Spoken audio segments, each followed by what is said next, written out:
खगोलविदों ने एक ही तारे की परिक्रमा करते धरती के आकार के कम से कम 7 ग्रहों को खोज निकाला है। इन ग्रहों की दूरी धरती से 40 लाइट ईयर बताई गई है। अमेरिकी स्पेस एजेंसी नासा के वाशिंगटन के मुख्यालय में आयोजित कॉन्फ्रेंस में ये न्यूज कंफर्म की गई। हमारे सौर परिवार से बाहर की ये खोज दुर्लभ है क्योंकि ये प्लेनेट आकार में धरती के बराबर हैं। उनकी सतह पर पानी हो सकता है और जीवन के लायक माहौल की संभावना है।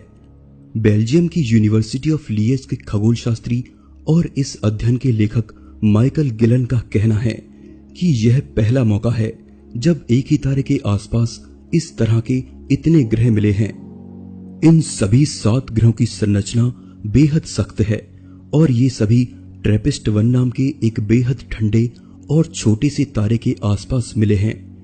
इससे पहले कभी ऐसा कोई सौरमंडल नहीं मिला जहां धरती के आकार वाले इतने ग्रहों की खोज की गई हो। इसके अलावा ये ग्रह मुख्य तौर पर सिलिकेट चट्टानों और धातुओं के बने हो सकते हैं, जिसमें से 3 पर समुद्र होने की संभावना है। अगले कुछ दशकों में अनुसंधानकर्ता इन ग्रहों के वातावरण का पता लगाने की कोशिश करेंगे।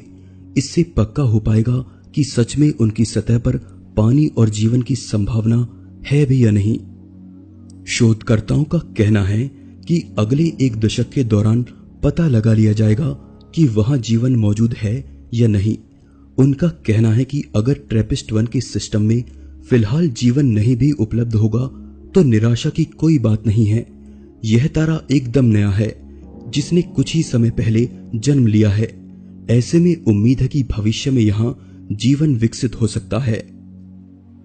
वैज्ञानिकों के मुताबिक जब हमारे सौरमंडल के सूर्य का ईंधन खत्म हो जाएगा तब भी ट्रैपिस्ट-1 अपने शुरुआती बचपन के ही दौर में होगा। ट्रैपिस्ट-1 इतना ठंडा है कि इसके बेहद नजदीक के प्लेनेट की सतह पर भी पानी तरल रूप में बना रह सकता है। ट्रैपिस्ट-1 इतने धीरे हाइड्रोजन जलाता है कि आने वाले कई अरबों सालों से भी ज्यादा तक यह जिंदा रह सकता है। अगर इन ग्रहों पर जीवन हुआ तो वहां के जीवों की देखने की क्षमता हमारी तरह नहीं होगी। इंफ्रारेड की अधिकता के चलते उनकी आंखें किसी और तरीके से अनुकूलित होंगी। ऐसे में हमें चीजें जैसी दिखाई देती हैं वैसी उन्हें नहीं दिखेंगी। हो सकता है कि वहां मौजूद जीवों के पास आंखें ही ना हो। वैज्ञानिकों के मुताबिक इन ग्रहों का नजारा देखने में बेहद शानदार होगा। एक दूसरे के करीब होने के कारण अक्सर यहां से दूसरे ग्रहों को देखा जा सकेगा। ये ऐसे ही दिखेंगे जैसे हमें अपने आकाश में चांद दिखता है।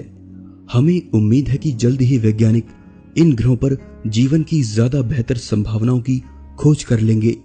सोचिए कि अगर इन ग्रहों पर जीवन मौजूद हुआ तो वह कैसा होगा। एपिसोड अच्छा लगे तो जरूर से लाइक कीजिए और चैनल को सब्सक्राइब जरूर कीजिए। मैं हूं आपका दोस्त विशाल। फिर से मिलेंगे एक नए एपिसोड में। तब तक के लिए नमस्कार।